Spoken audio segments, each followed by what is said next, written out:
Mboga yenyewe imeteleza.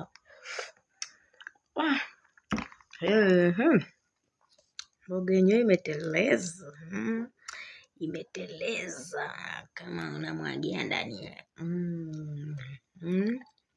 Tunakula ugali. Mboga yenyewe imeteleza. Mboga yenyewe imeteleza. Imeteleza kama unamwagia ndani.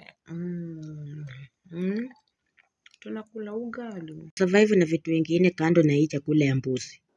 Tunateleza tu na hii chakula ya mbuzi. Hii tu ndo tunatelezanga nayo. Okay, hapo unatamani ya msivia ati hapa ye Mungu angenipeako tu mwili kama ya huyo msichana. Siri ndio hii. Unateleza na vitu kama hii. Unateleza na vitu kama hii. Unakula na mwili pia inateleza. Unakula vitu yenye inateleza, mwili pia inateleza. Kwani iko nini? Msichana. Yaani paka umeamua vidole inang'arisha sahani bwana, hata mtu hawezi jua umekula. Wala bwana msichana unakula bwana. We. Ye.